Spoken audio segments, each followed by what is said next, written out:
Hi, today we're going to talk about the bones of the lower limb, or PowerPoint number 1. So let's start with talking about the hip bones, or the os coxa.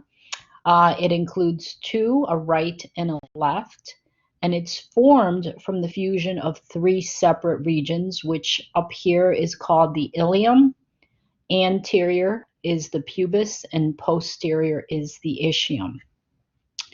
Along the medial posterior surface, the os coxa articulates with the sacrum on the right and left sides, along a joint called the sacroiliac joint in the front, anterior medial.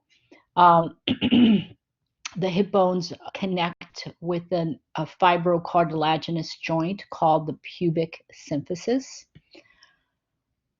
Laterally, you could see these spaces, and this is the space called the acetabulum. The acetabulum is the region where the femur articulates with the hip bone. The acetabulum connects directly with the femoral head. So let's look at the lateral view of the os coxa. The lateral view, it's as if we're looking at the hip from the outside in. So let's look at some of the structures here.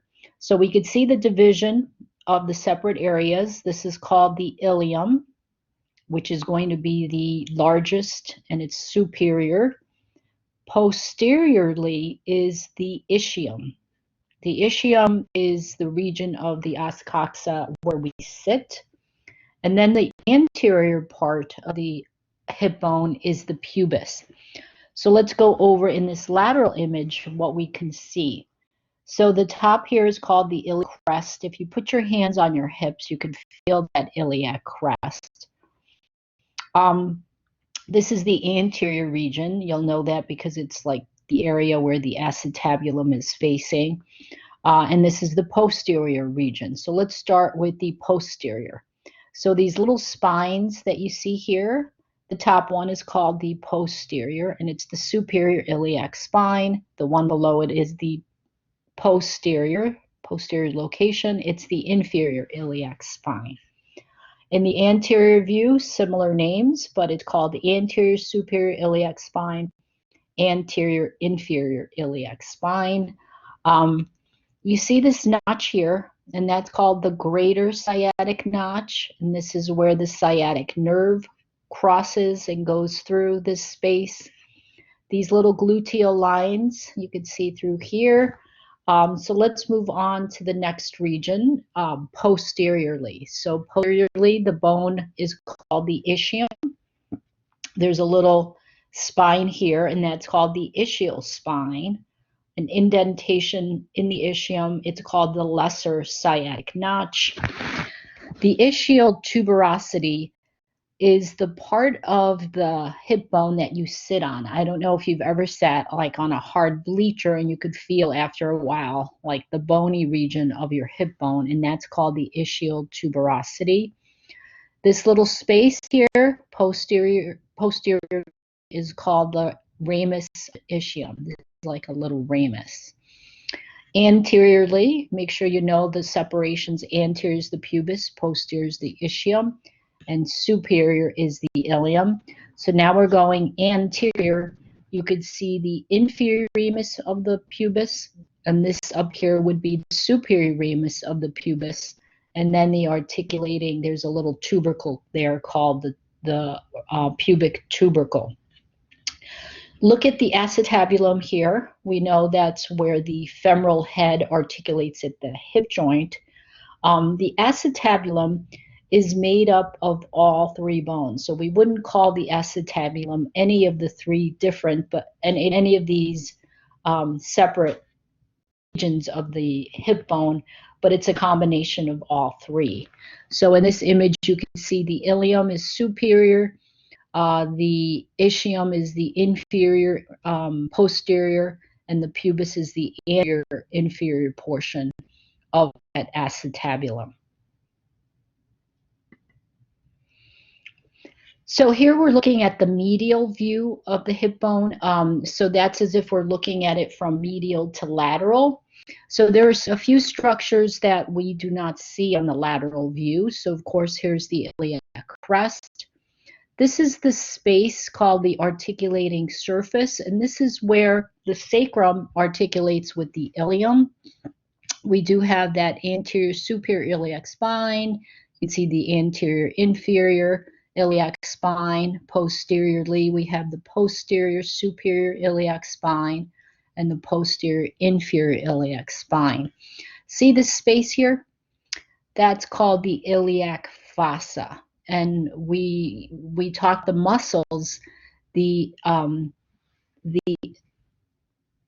iliac muscle and the psoas muscles originate in this iliac fossa. In this perspective, we could see the ischium, which is posteriorly, the ischial spine, the lesser sciatic notch, the ramus of the ischium, you can see clearly here, which is like a little space. And then anteriorly, there's the inferior ramus of the pubis. You can see the superior ramus of the pubis. In this perspective, you see the pubic tubercle, and this is where the pubic symphysis is located, which connects to the other os coxa anteriorly. So in this one, I highlighted the colors. The yellow is all connected to the ilium. The pink is connected to the ischium, and the blue is connected to the pubis. So make sure for your exam, you do know the regions of the os coxa and then the specific structures within each region. And again, the acetabulum is what? Is it ilium? Is it ischium? Is it pubis? No, it's all three. So the acetabulum is a combination of all three regions. You can see it clearly outlined here. Okay, let's move down.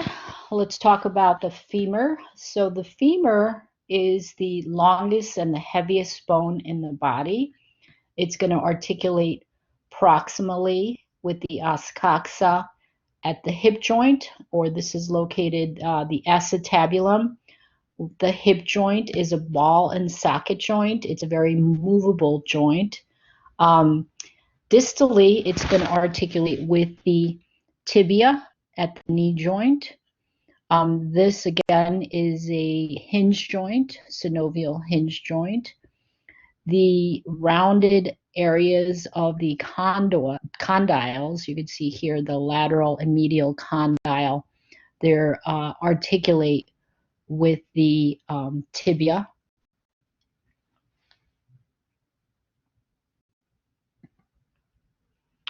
So let's take an up-close image of the head of the femur. So this is the head of the femur. This would be considered the neck of the femur. Here we have these areas where a lot of our gluteal muscles insert.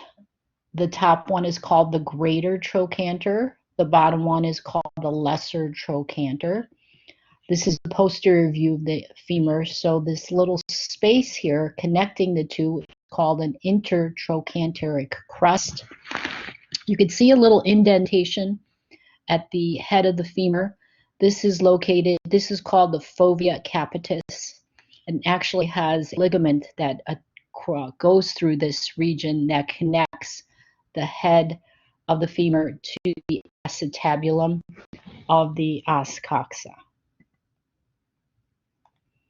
As we move down the femur is very large, and it actually bears a lot of the weight of the heavy muscles of our lower limbs.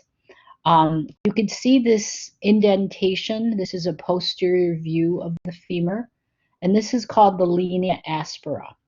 Our gluteus maximus connects to this, inserts into the linea aspera of the femur, and you can know that it's the linea aspera because it's the posterior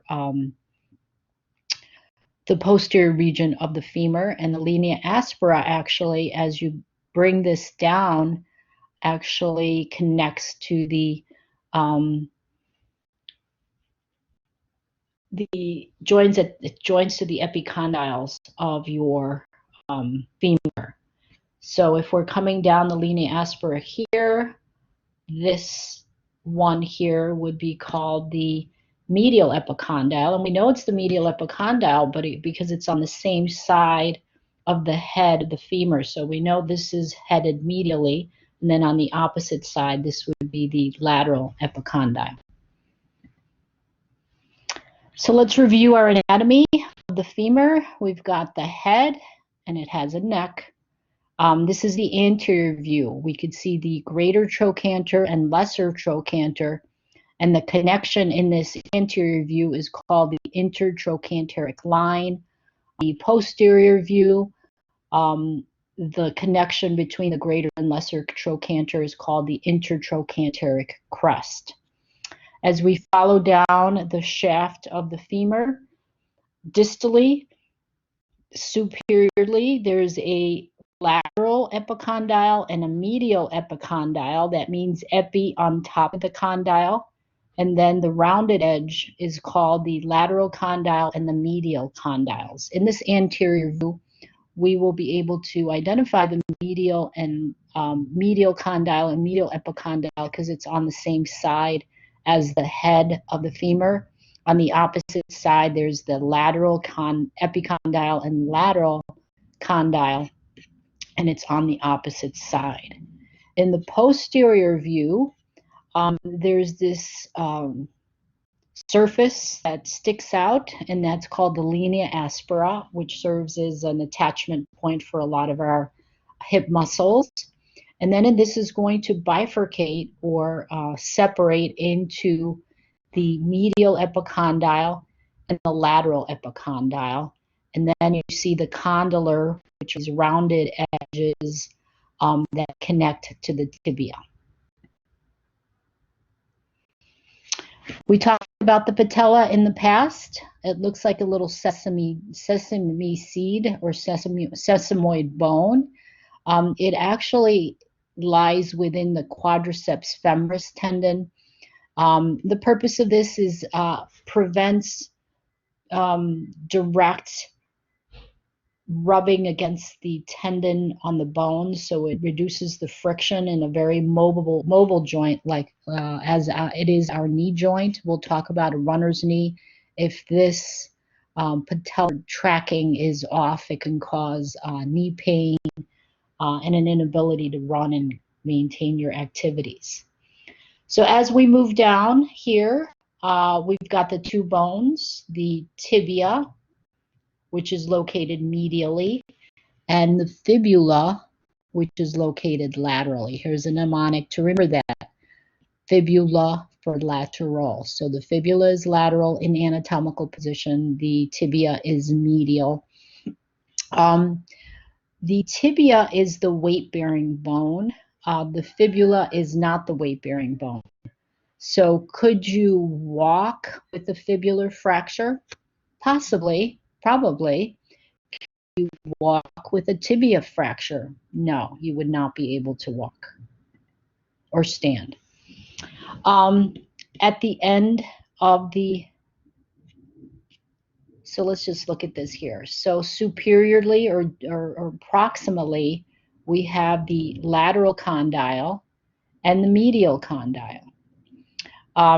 This anterior tuberosity is called the tibial tuberosity, and the tibial tuberosity is where our quadriceps tendon inserts. If we come down, the anterior border is kind of a sharp edge. If you palpate your own tibia, you would actually feel it. So if you hit this, like for example, on a piece of furniture, it'll bruise very easily because it's kind of like a really sharp edge of the tibia. Distally, if you palpate your distal ankle medially, you'll feel a little knob or a bump, and that's called the medial malleolus. On the opposite end, if you palpate your ankle, you'll feel a similar bump, and that's part of the lateral malleolus of the fibula. And then the top edge of the fibula is the head.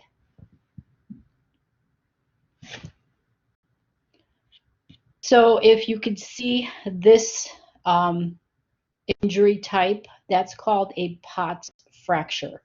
So a Pott's fracture is a fracture of the distal fibula and often associated with ligamentous damage connected to the tibia. That's called a Pott's fracture. So let's go over the anatomy of our tibia and a fibula. Follow along with your lab manuals. So we have the lateral condyle, and you know it's a lateral condyle because it's on the opposite side of the medial malleolus. This is an anterior view. We know this is an anterior tibia because you'll see the tibial tuberosity is located anteriorly. And then on the same side of the medial malleolus, there's the medial condyle.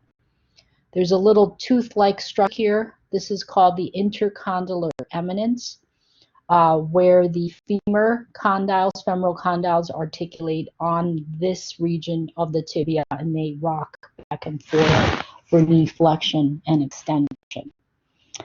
The distal end, the little knob, is called the medial malleolus on the tibia, and there's that anterior border, or kind of that sharp edge of the tibia. The fibula is lateral. Remember, it's non-weight bearing. The top is called the head of the fibula. The little knobby end is called the lateral malleolus. You can palpate it on your own. The posterior surface looks similar, except it does not have that sharp border edge in the front of the tibia. The distal tibia, you can see an area called the fibular notch. This is where the fibula articulates with the tibia. You can see the little lip that comes down here, and that's called the medial malleolus. So let's move down to the foot. We'll divide the foot up into tarsals, metatarsals, and the phalanges. The tarsals consist of 7 bones. The body weight is primarily carried on our talus and the calcaneus.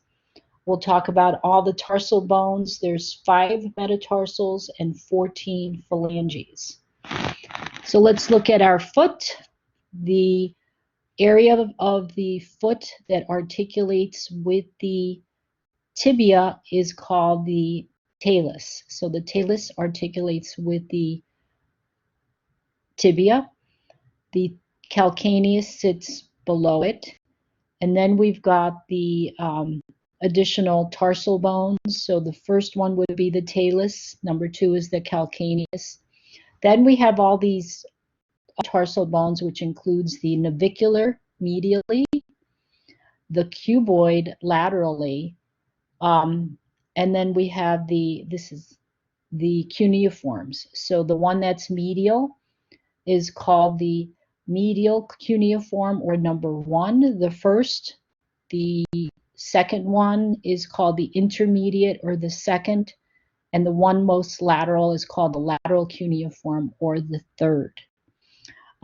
This is a mnemonic to memorize the order of these tarsal bones. Tall centers never take shots from corners connected with talus, calcaneus, navicular, the 3 cuneiforms, and then at the end, the cuboid. Then the next group is the metatarsals. We know number 1 is always connected to the great toe, so this would be 1 through 5 metatarsals. They connect to the phalanges.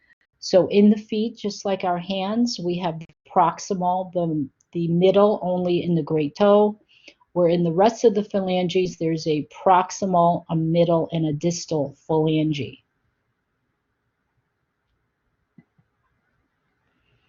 So here's another image to memorize the tarsal bones. The yellow would be the talus. Below it is the calcaneus. Then there's the navicular, the cuneiforms 1, 2, and 3, or medial, intermediate, and lateral. And then it kind of looks like a cuboid, like a little square, and that's called the cuboid. So we've got the tarsal 7 bones. Then we have the talus is what articulates with the tibia. Then we divide it up into 1, 2, and 3 metatarsals.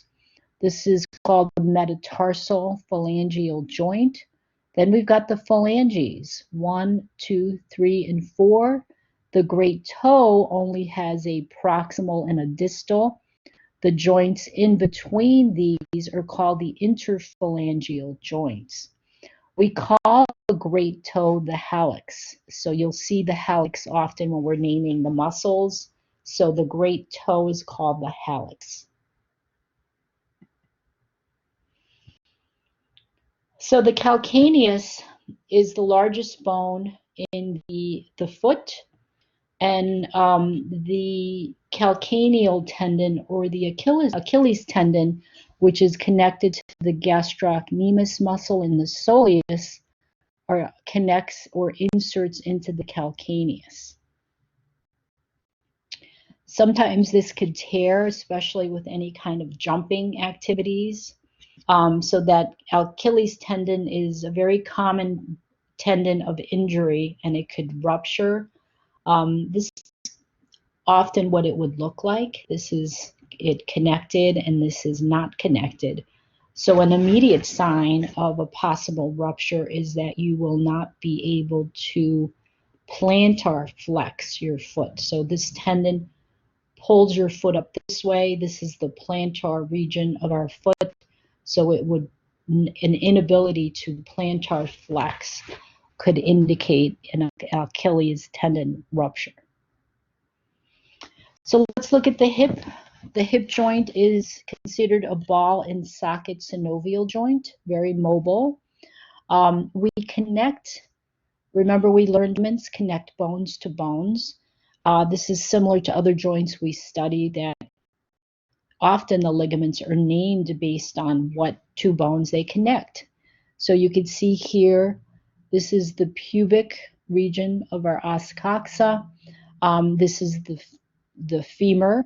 So the ligament that connects these two bones is called the pubofemoral ligament. This is an anterior view.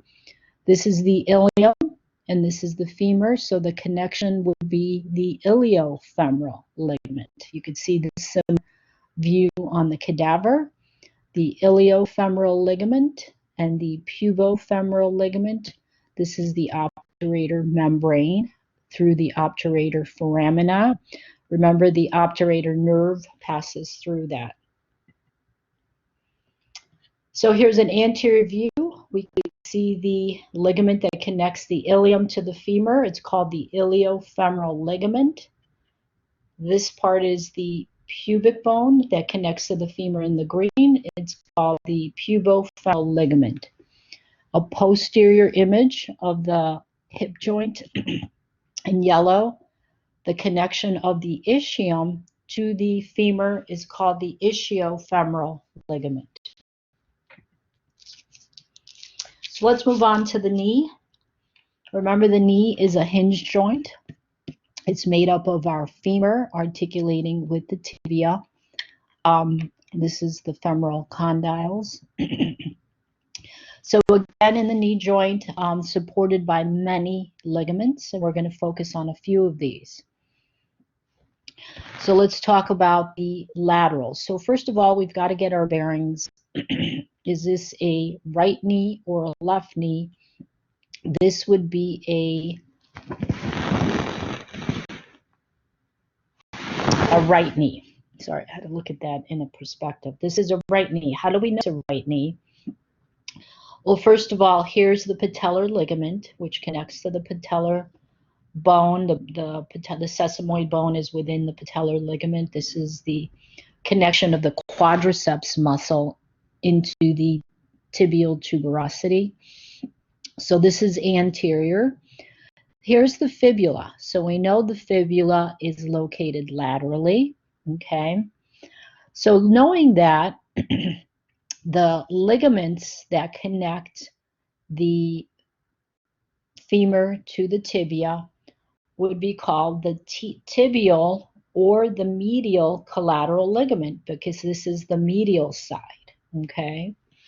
On the side of the fibula, the ligament that's going to connect the femur to the fibula is called a fibular collateral ligament or the lateral collateral ligament. See these little intracapsular? Remember, there's a capsular. There's a capsule around the knee joint. It's a synovial joint. It's a hinge joint, so it's able to flex and extend. These are the intracapsular ligaments. There's one anterior. We know this is an anterior perspective because the tibial tuberosity is here, and they cross underneath the knee itself. We'll look at that perspective in a minute. And this is called the anterior cruciate ligament. And the one in the posterior region is called the posterior cruciate ligament. So on this perspective, we see the femur articulating with the tibia. Here's our quadriceps femoris tendon connecting to the tibial tuberosity. The patella sits within that tendon, eliminating or reducing any kind of friction in that region. So if we look at the separate ligaments, the tibio and fibulocollateral ligament, so this tibiocollateral ligament or medial collateral ligament is going to prevent the movement, let me get my pen here, of the femur in this direction. That makes sense, right? So the tibial collateral or medial collateral is preventing movement of the femur in a medial direction, and the fibular or lateral collateral ligament is preventing the femur moving in a lateral direction. Okay. How about the anterior cruciate? So the anterior cruciate, which would be located kind of like this way, that would be preventing the femur moving over the tibia in an anterior direction. And the same thing with the posterior cruciate ligament would be preventing the femur moving in a posterior direction. Make sure you understand those, the functions of the ligaments of the knee. So meniscus, they're also fibrocartilaginous discs that prevent, they're also shock absorbers located within the knee. And there's a lateral meniscus located laterally, and you'll learn to recognize this because it's on the same side of the fibula, and we know the fibula is lateral.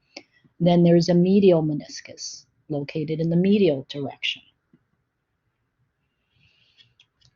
So if we look at the knee joint on a superior view, we could see these meniscus that we talked about. Here would be the lateral meniscus, and this is the medial meniscus, okay? So, and then through this, we could see the anterior cruciate and the posterior cruciate. Remember, the anterior cruciate is preventing the femur moving in an anterior direction over the tibia. The posterior cruciate is preventing the femur moving in a posterior direction in the femur. So I want you to note there is an anatomical asymmetry where this medial meniscus has direct connection to the anterior cruciate ligament.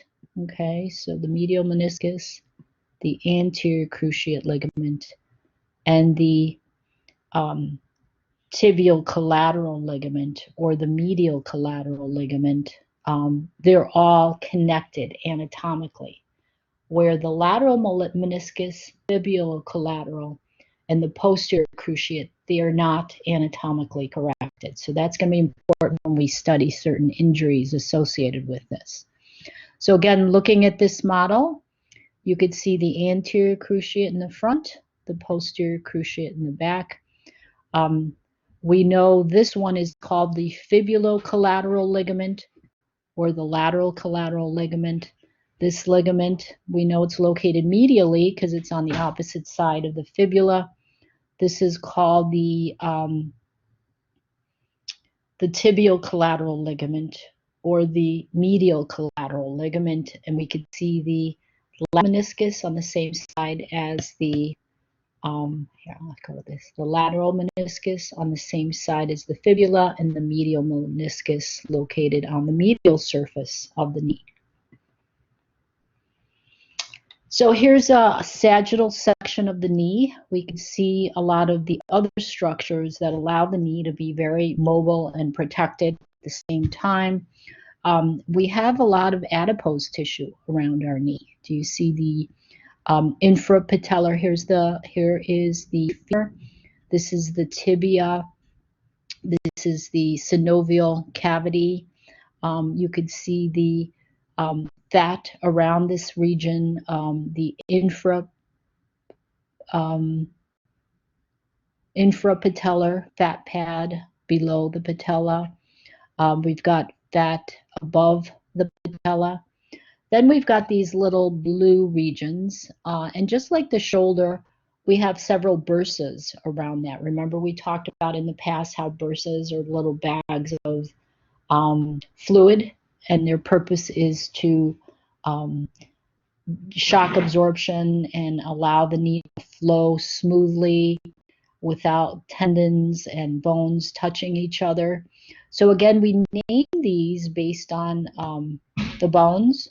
So this one on top would be called the supra, above the patellar bursa, and then there's a prepatellar bursa, or in front of the patella, and then there's a bursa below the patella, and that's called the infrapatellar bursa. This image, we could see the same things. Here's the patellar, here's the quadriceps tendon. So the bursa above the patella is suprapatellar bursa. There's a bursa in front of the patella, the prepatellar bursa, and then there's a patella below it, infrapatellar. There's also a semimembranosus bursa connected to the tendon of the semimembranosus muscle insertion. So let's talk about some conditions. This one's called the unhappy triad of the knee joint. So we just discussed how the medial collateral ligament, the medial meniscus, and the anterior cruciate ligament, they're all connected anatomically. So especially in a mechanism of injury where, for example, is if this player gets struck laterally and also in a flex position and torsional forces, it can cause this condition called the unhappy triad. What is going to happen? There's a tear to the anterior cruciate ligament. Equally, the medial collateral ligament is torn, and the medial meniscus, all at the same time. So LCL tear, meniscus tear, and ACL all connected at the same time. So what happens with the tear of an unhappy triad? Well, initially it's going to swell, immediate stiffness, bruising. Sometimes the patient will tell you he hears a loud pop at the sound of the injury. When attempting to walk, the knee will feel unstable. And very limited ranges of motion, especially in knee flexion. So we call that the unhappy triad. Another name you'll possibly see is O'Donoghue's triad, a blown knee, or a terrible triad. So this again is an injury to the anterior cruciate ligament, the medial meniscus, and that medial collateral ligament, all at the same time. So we are done for this section.